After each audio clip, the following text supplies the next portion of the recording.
Everyone doubted the boy who collected their old fruit crates. They called him a hoarder. They said he was wasting his childhood on garbage. But when the town council finally stepped onto his property, their jaws hit the floor. What they saw wasn't a junkyard. It was a kingdom built from trash. And the boy standing in the middle of it? He was only 13 years old. Marcus Chen had always been different. While other kids spent their afternoons playing video games or riding bikes through the suburban streets of Millbrook, Marcus was pedaling his rusted bicycle through the back alleys behind the grocery stores. His handlebar basket was always empty when he left home. By sunset, it overflowed with splintered wood, rusty nails, and the smell of rotting citrus. The fruit crates he collected weren't pretty.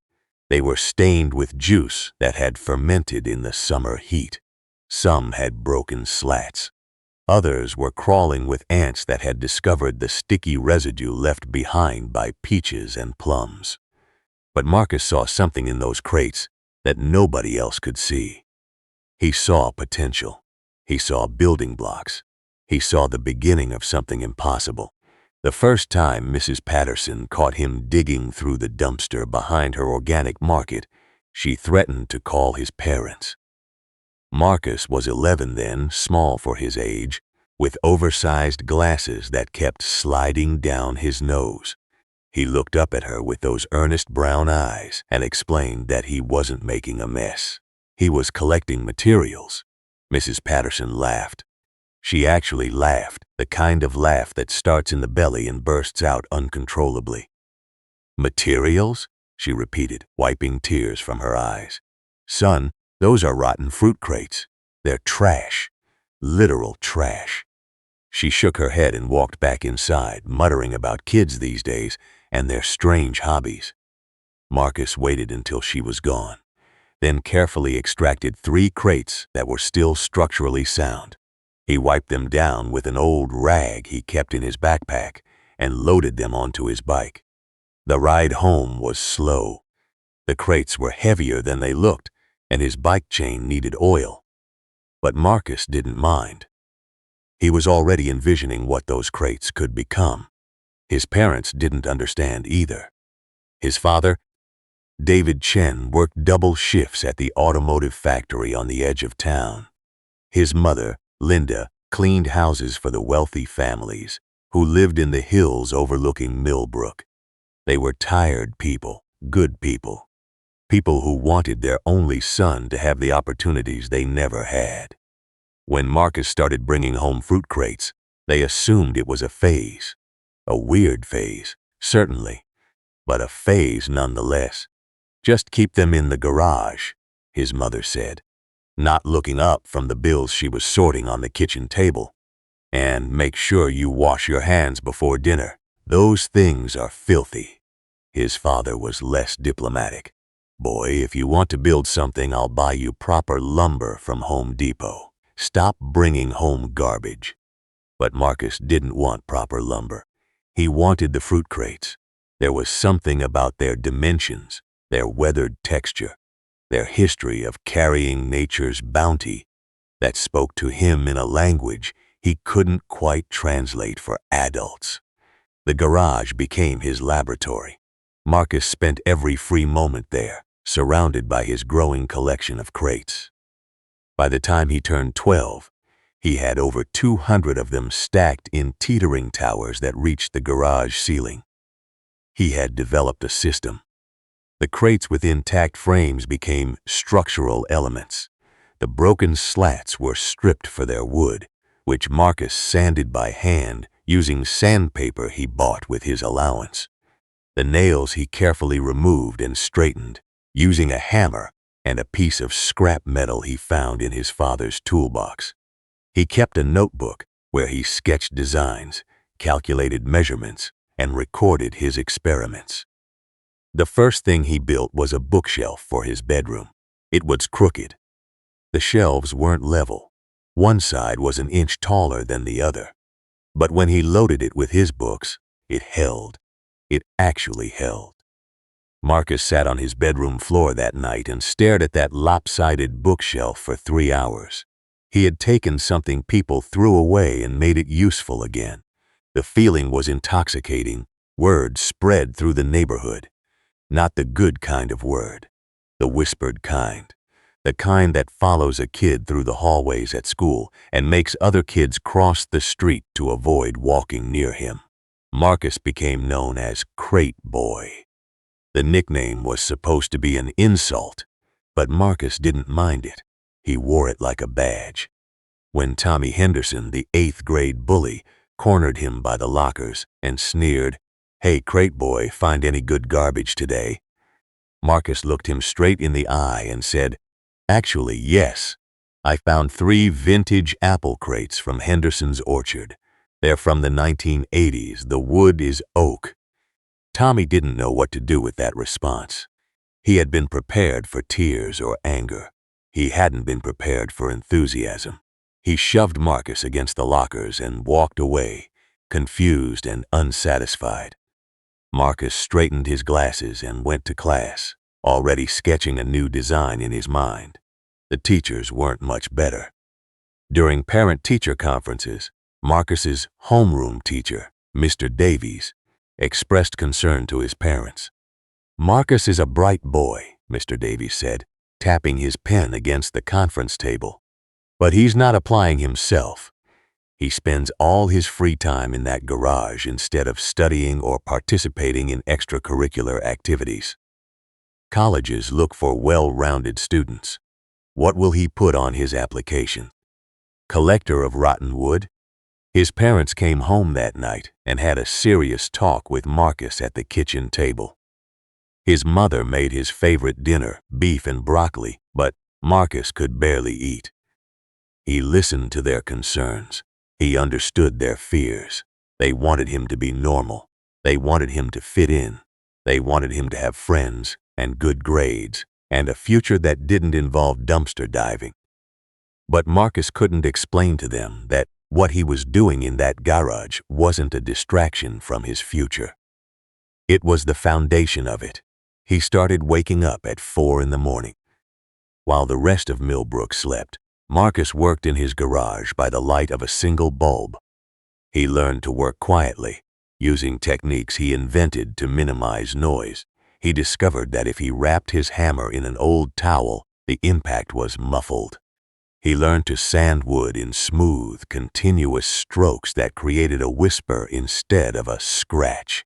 The early morning hours became sacred to him. In those hours, before the world woke up and started judging, Marcus was free. He built a workbench from crate frames and a plywood top he salvaged from a construction site. He built storage shelves that lined every wall of the garage. He built a stool to sit on while he worked.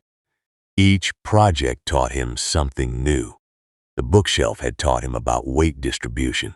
The workbench taught him about joinery. The stool taught him about balance and proportion. With every piece he built, his skills grew sharper. His designs grew more ambitious. His vision expanded beyond the confines of the garage. By the spring of his 13th year, Marcus had a new idea. It came to him while he was sitting in social studies class, supposedly learning about the Industrial Revolution, but actually sketching in the margins of his notebook. He drew a treehouse, not a simple platform with a railing like the ones his classmates had in their backyards. A real treehouse, a structure with walls and windows and a pitched roof, a place that felt like a home suspended in the branches. The sketch filled 3 pages of his notebook. He drew it from every angle. He calculated the dimensions based on the oak tree in his backyard, the one his father had been threatening to cut down because its roots were damaging the foundation of the garage. Marcus saw that tree differently. He saw its thick branches as foundations. He saw its height as an opportunity. He saw the treehouse that could exist in its embrace. He started collecting different crates. The standard apple and orange crates weren't enough anymore. He needed larger crates, the kind used for watermelons and pumpkins. He needed smaller crates, the ones that held individual cartons of strawberries. He needed crates with solid sides instead of slats. The specialty containers used for shipping delicate produce. His collection methods grew more sophisticated. He made deals with the managers of 3 different grocery stores. In exchange for hauling away their broken crates, he would organize their remaining stock after hours. It was manual labor. It took 2 hours every Tuesday and Thursday evening. But Marcus didn't mind. He was building relationships. He was building a supply chain. He was building the foundation of something much larger than a treehouse. The treehouse project consumed him. He spent 3 months in preparation before he touched a single piece of wood. He studied structural engineering books he borrowed from the library. He learned about load-bearing walls and cantilevered supports. He calculated the weight of his materials and the strength of the oak tree's branches.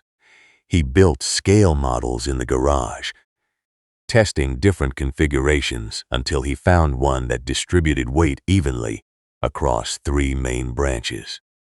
His father watched him sometimes, standing in the garage doorway with a beer in his hand, saying nothing. Marcus could feel his father's confusion. He could feel his father's worry. But he could also feel something else growing in the silence between them. Respect. Cautious, uncertain, but real. Construction began on a Saturday in June. Marcus woke at 3 in the morning, too excited to sleep. He carried his materials to the backyard in 17 trips, moving quietly so he wouldn't wake his parents.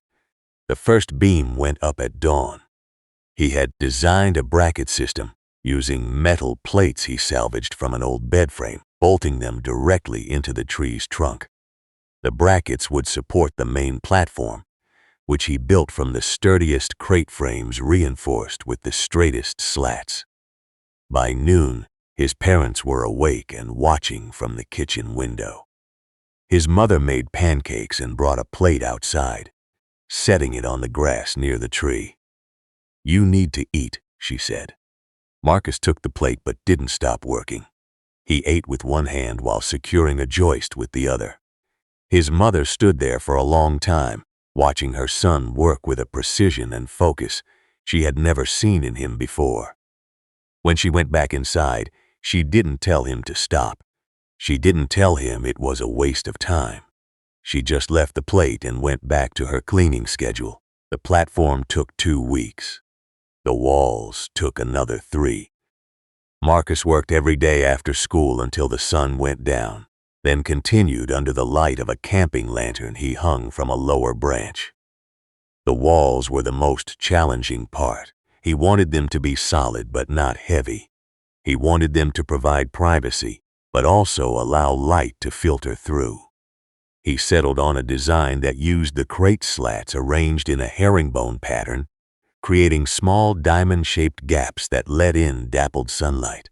Each slat had to be cut to size, sanded smooth, and drilled with precision holes for the screws. Marcus developed calluses on his hands that hardened into leather. His fingertips became permanently stained with wood sap and rust. He started wearing long sleeves to school to hide the scratches and bruises that covered his arms. When his classmates asked what happened to his hands, he said he was learning woodworking. They laughed.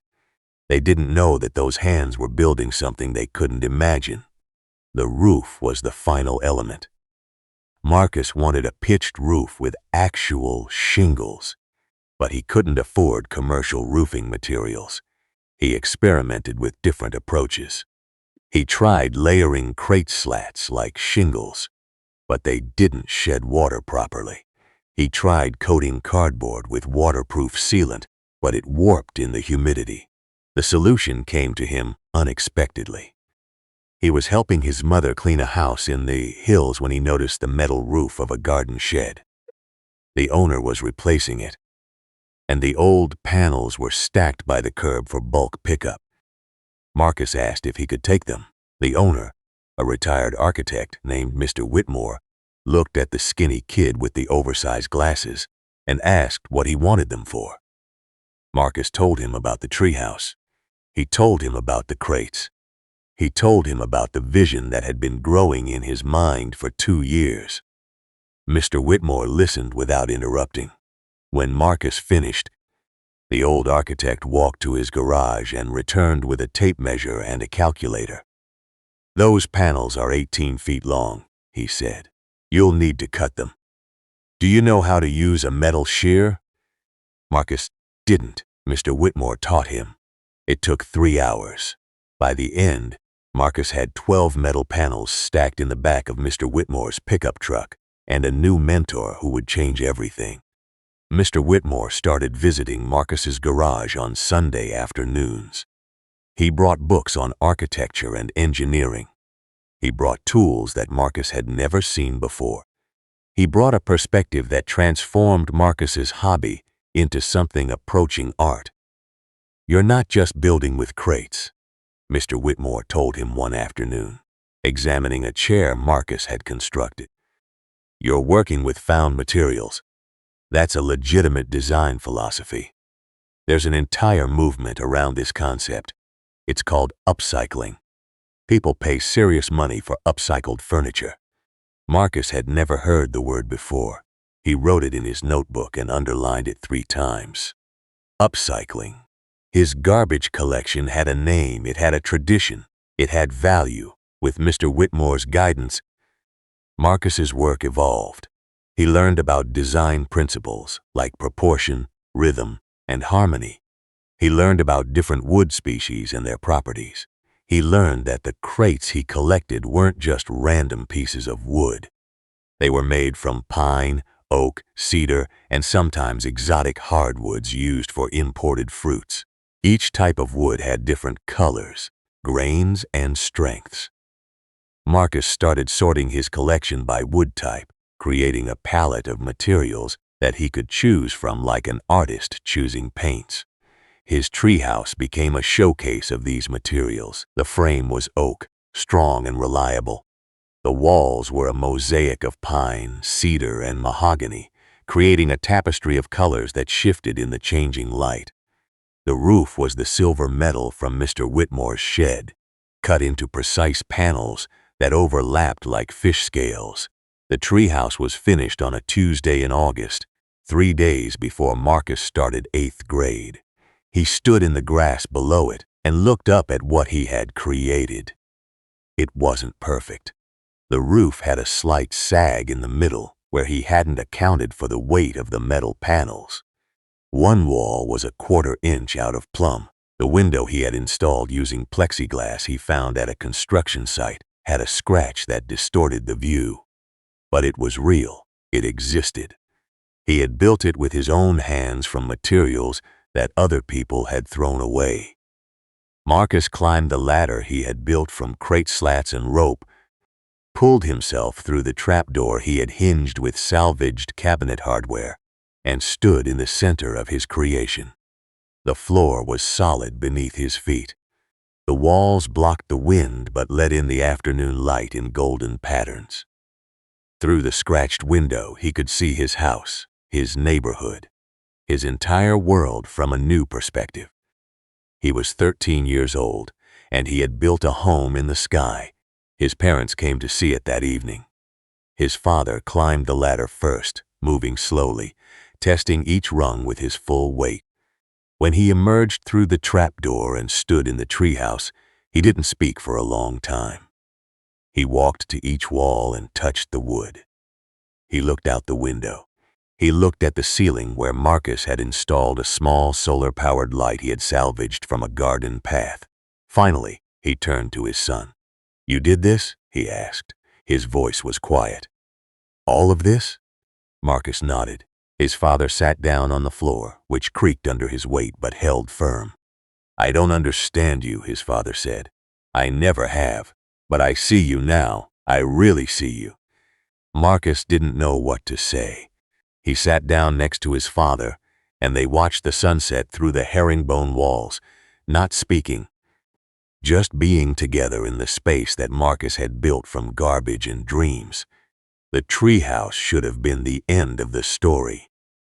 It should have been the culmination of Marcus's strange hobby, the moment when he proved everyone wrong and then moved on to normal teenage activities.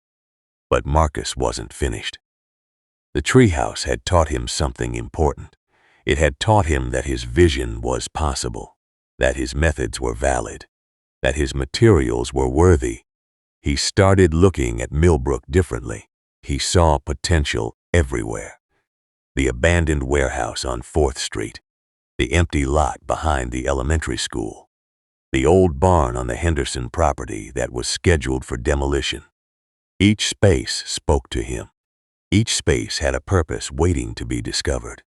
Marcus filled new notebooks with designs, a community garden built from discarded pallets, a playground constructed from old tires and reclaimed lumber, a tiny house for the homeless using shipping containers and found materials. His ambitions had outgrown his garage. They had outgrown his backyard. They had outgrown the tree that had started everything. Mr. Whitmore saw it too. The old architect had become Marcus's closest confidant, visiting the garage every Sunday without fail, bringing new challenges and new knowledge. "You have a gift," Mr. Whitmore told him one afternoon as they examined Marcus's plans for a bench made entirely from crate wood.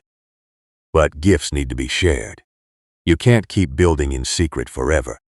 People need to see what you're capable of." Marcus was afraid. He had spent 2 years being mocked, 2 years being called crate boy, 2 years having his work dismissed as garbage playing.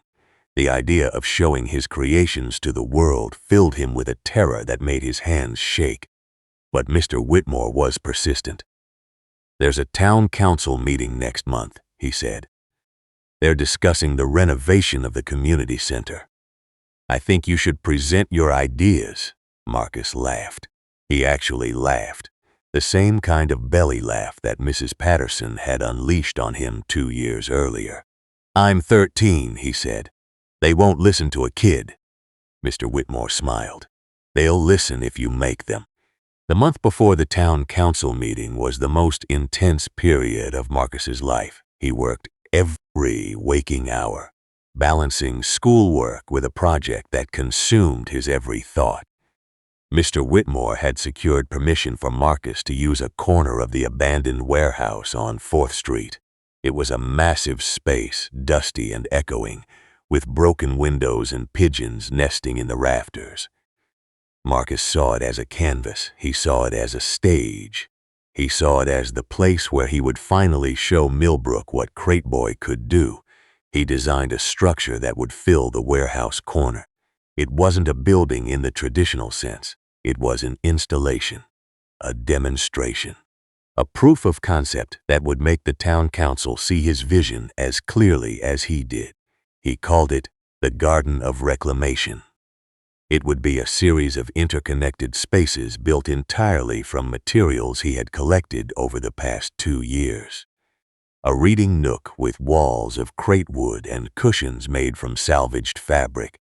A dining area with a table constructed from a repurposed door and chairs made from stacked crate frames. A garden space with planters built from broken crates and filled with soil and seeds donated by Mrs. Patterson, who had become an unlikely ally after Marcus built her a display shelf for her organic market. A sleeping loft with a mattress made from compressed packing foam and covered with a quilt sewn from old curtains. Every element would be labeled with its origin. Every piece would tell a story of transformation. The construction took 4 weeks. Marcus recruited help for the first time. 3 kids from school, inspired by the treehouse they had glimpsed from the street, asked if they could learn from him. Marcus taught them everything. He taught them how to identify good wood in a pile of trash. He taught them how to remove nails without splitting the grain. He taught them how to see potential where others saw waste. They weren't natural builders. They made mistakes.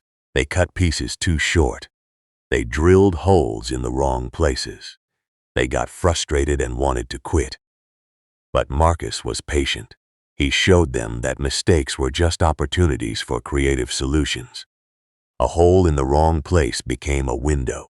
A piece cut too short became a shelf bracket. A cracked slat became a decorative inlay. By the end of the 4th week, his 3 helpers had built their own small projects. A footstool, a picture frame, a birdhouse. They weren't perfect, but they were real, and their creators were proud. The night before the town council meeting, Marcus couldn't sleep. He lay in his treehouse, staring at the ceiling, listening to the wind move through the oak leaves. He thought about everything that had led to this moment. The first crate he had pulled from a dumpster. The bookshelf that started it all. The laughter of Mrs. Patterson. The bullying of Tommy Henderson. The confusion of his parents. The mentorship of Mr. Whitmore. The treehouse that changed everything. The warehouse that was waiting for tomorrow. He thought about failure. What if the town council laughed like Mrs. Patterson had laughed? What if they dismissed him as a child playing with garbage? What if all his work, all his vision, all his hope was met with the same rejection he had faced for 2 years? The fear was physical. It sat in his stomach like a stone. It made his hands tremble. It made his breath come in shallow gasps. But beneath the fear, there was something else. Determination. The same determination that had carried him through 200 crate collections. The same determination that had built a treehouse in the sky. The same determination that had transformed a corner of an abandoned warehouse into something beautiful. Marcus closed his eyes and let the determination rise until it swallowed the fear. Tomorrow would come. He would be ready. The town council meeting was held in the basement of the municipal building, a fluorescent-lit room that smelled of coffee and old carpet. Marcus arrived early, wearing his only dress shirt, which was slightly too small because he had grown 2 inches in the past 6 months. He carried a portfolio under his arm, filled with photographs of his work, the treehouse, the furniture, the warehouse installation. Mr. Whitmore sat in the front row, giving Marcus a thumbs up that Marcus was too nervous to return. The council members filed in one by one.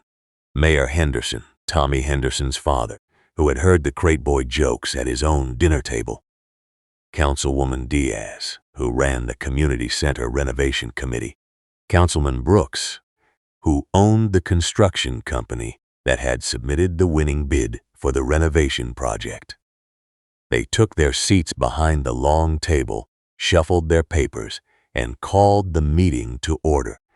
The first hour was standard municipal business, zoning variances, budget approvals, complaints about the condition of the roads. Marcus sat in his folding chair, his portfolio growing damp from his sweating palms, waiting for his moment. Finally, Mr. Whitmore stood and requested permission to address the council regarding the community center renovation. Mayor Henderson recognized him with a nod. Mr. Whitmore walked to the podium and spoke with the authority of a man who had designed buildings that shaped skylines. "The current renovation plan is adequate," he said. "But I believe we have an opportunity to do something extraordinary. Something that would put Millbrook on the map. Something that would teach our children about sustainability, creativity, and the value of resources we too often waste."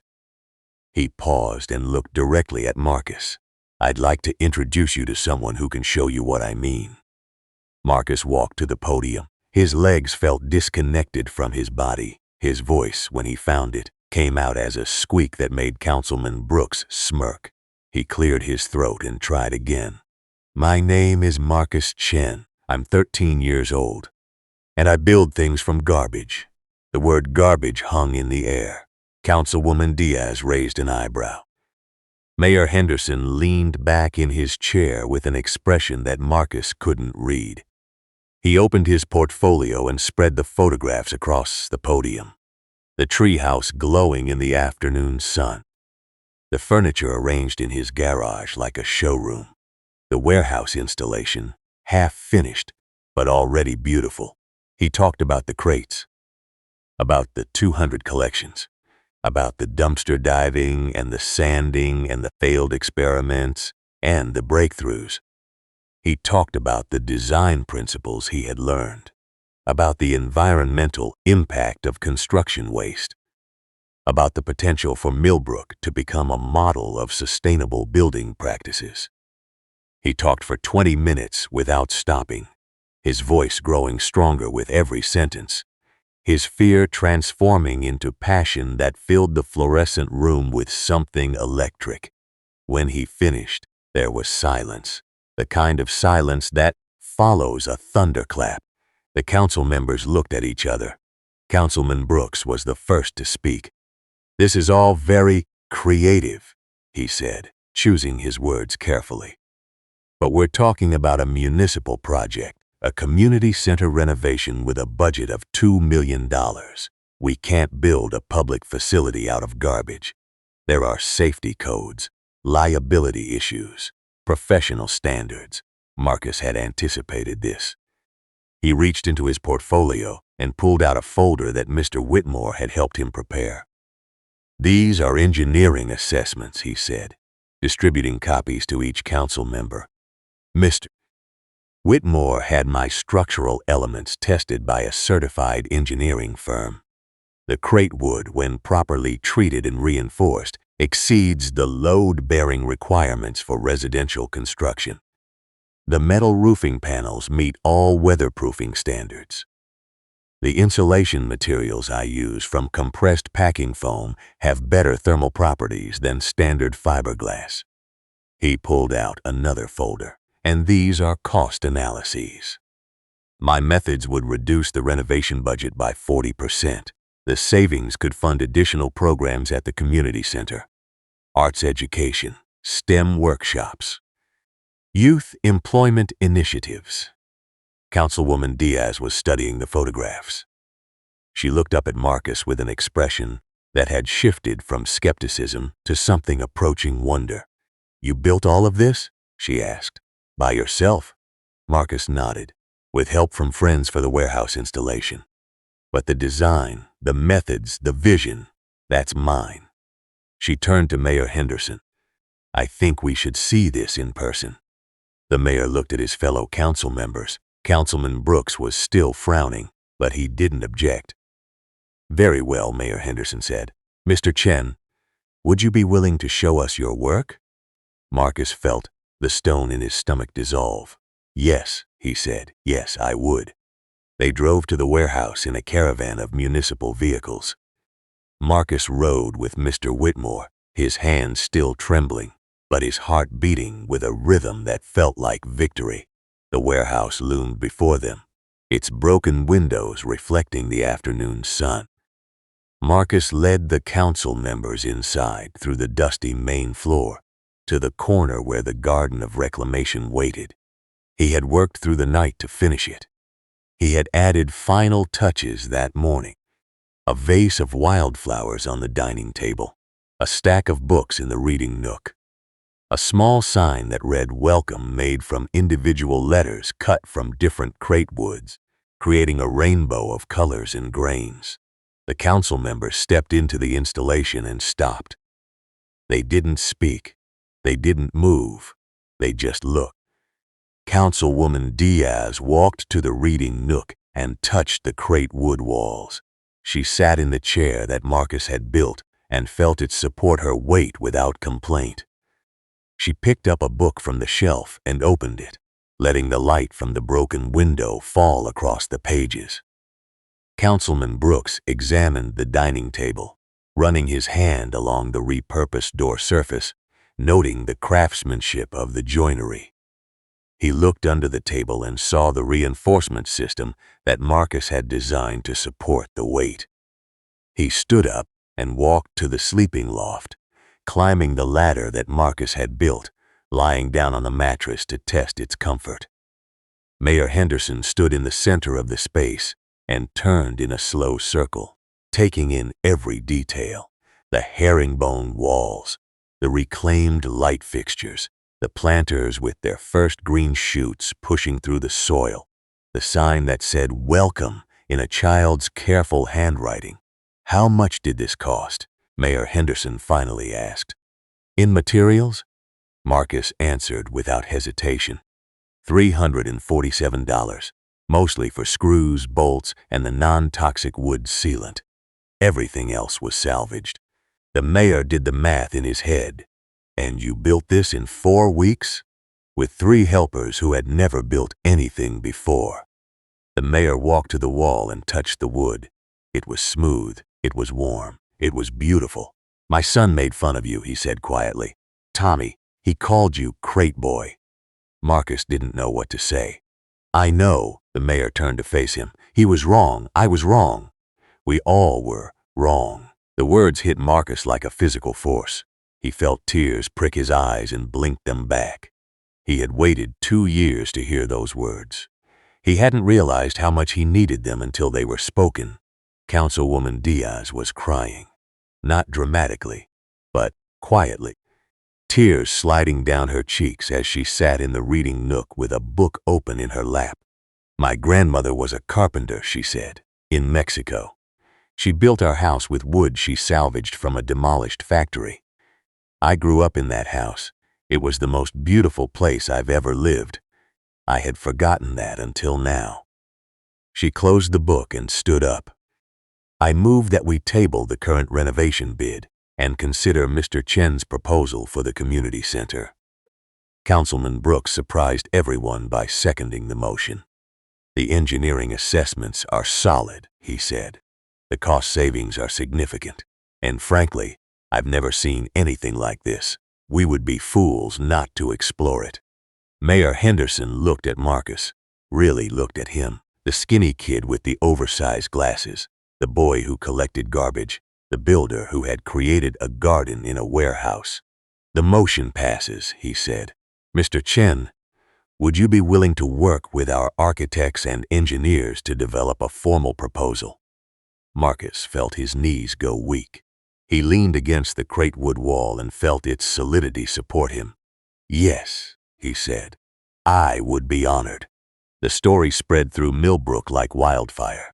The local newspaper ran a feature with the headline, "Crate Boy Builds Future from Trash." The regional news picked it up.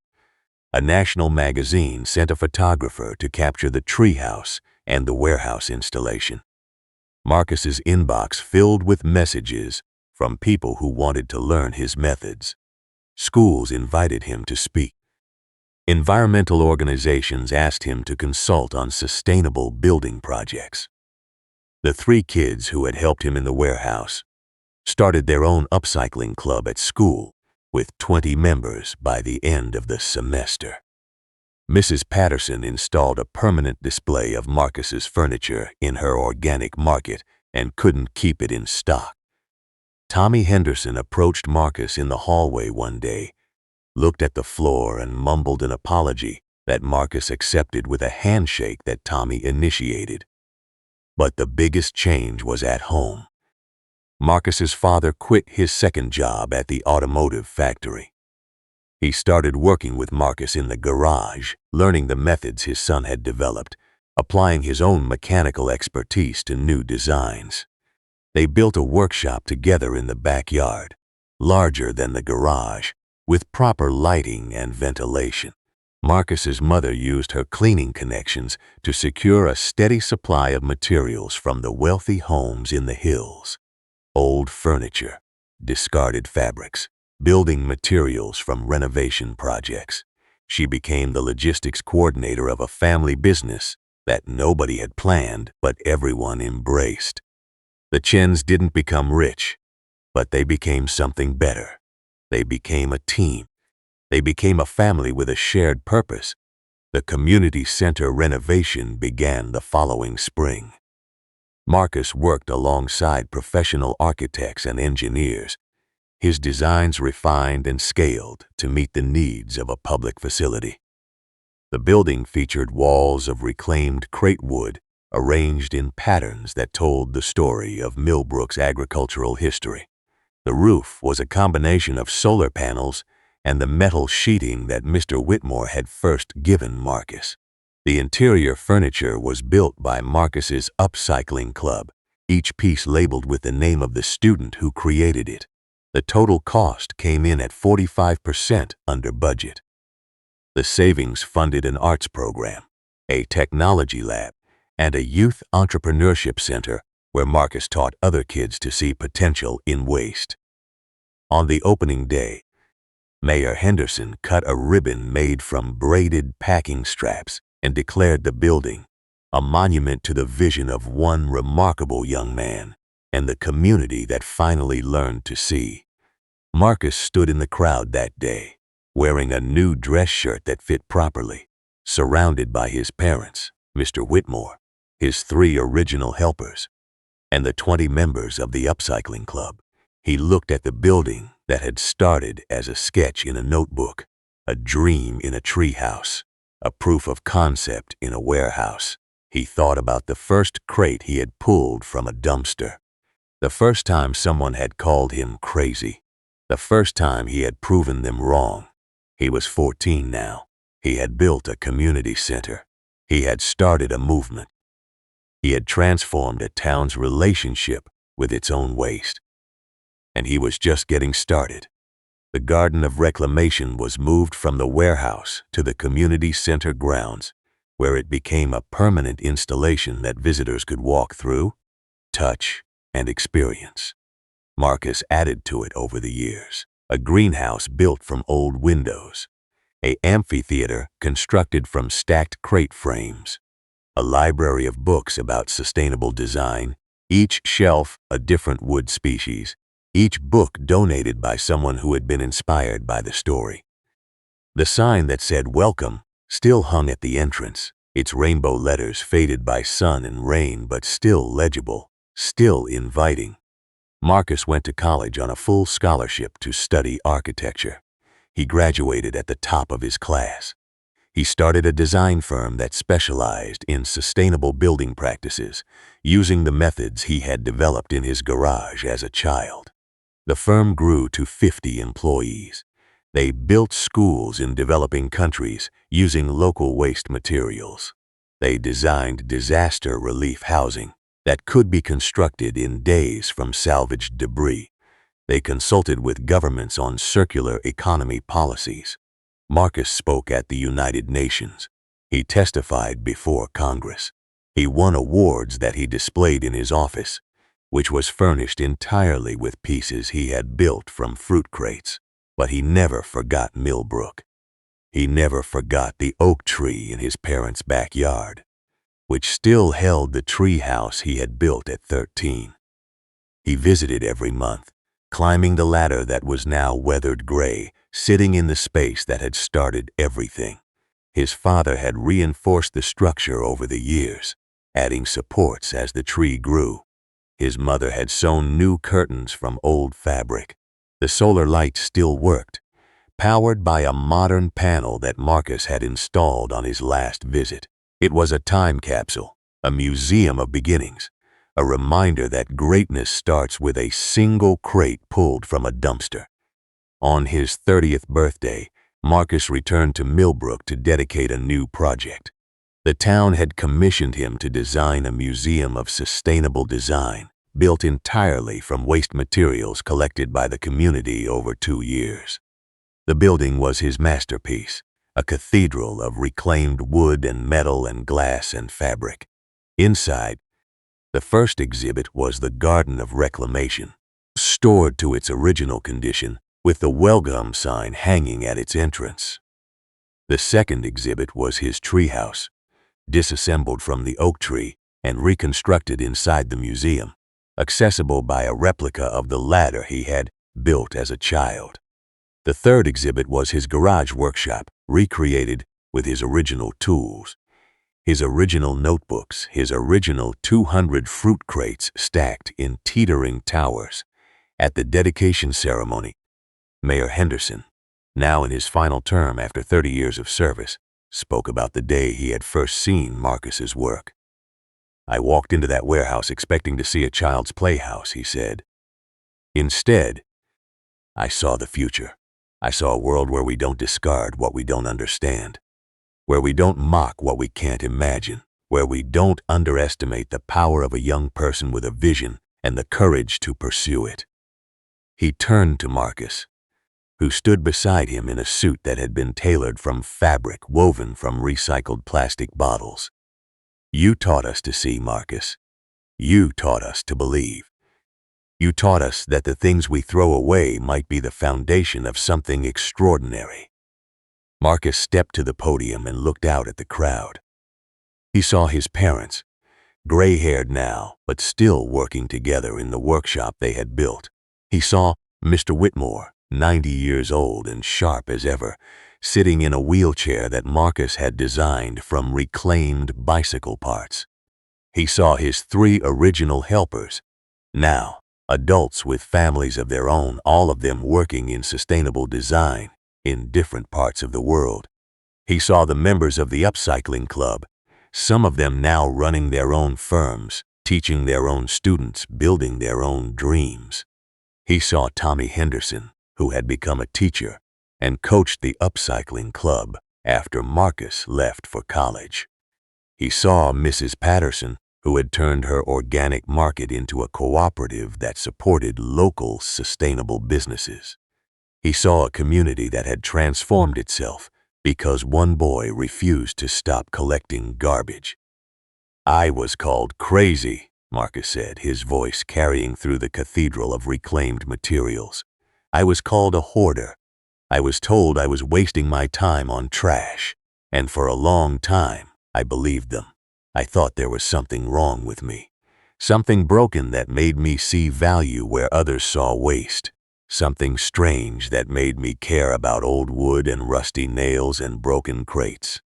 He paused and touched the podium, which was built from the same oak that had framed his first bookshelf. But I wasn't broken, I was just seeing a different world. A world where everything has potential, where everything can be transformed, where everything deserves a second chance. He looked at the faces in the crowd, each one a story of transformation, each one a testament to the power of vision. The crates I collected weren't garbage. They were seeds.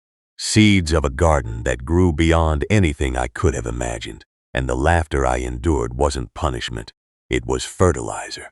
It made me grow stronger. It made me grow taller. It made me grow into someone who could stand here today and tell you that your trash is your treasure. Your doubt is your fuel. Your mockery is your motivation. He stepped back from the podium and walked to the entrance of the museum, where a single fruit crate sat on a pedestal. It was the first crate he had ever collected. The one from Mrs. Patterson's dumpster. It was stained with old juice. It had a broken slat. It smelled faintly of fermented peaches. But it was beautiful. It was perfect. It was the beginning of everything. Marcus placed his hand on the crate and felt the wood that had started a revolution. This is what we throw away, he said. This is what we ignore. This is what we mock. He turned to the crowd and smiled.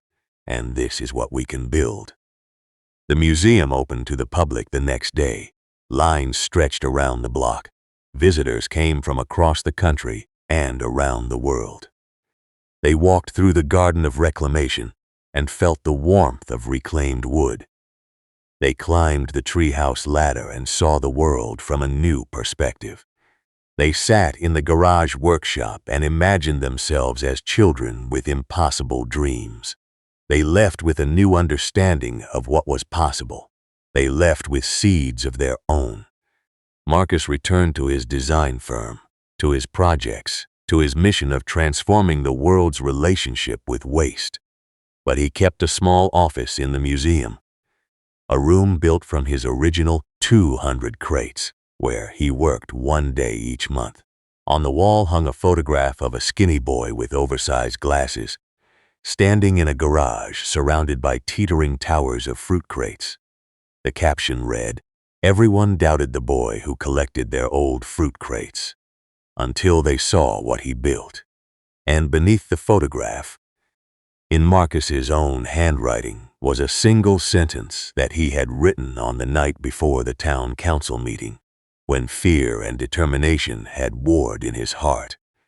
The things as they call garbage are just the materials of miracles. The museum still stands. The treehouse still holds firm in the oak tree.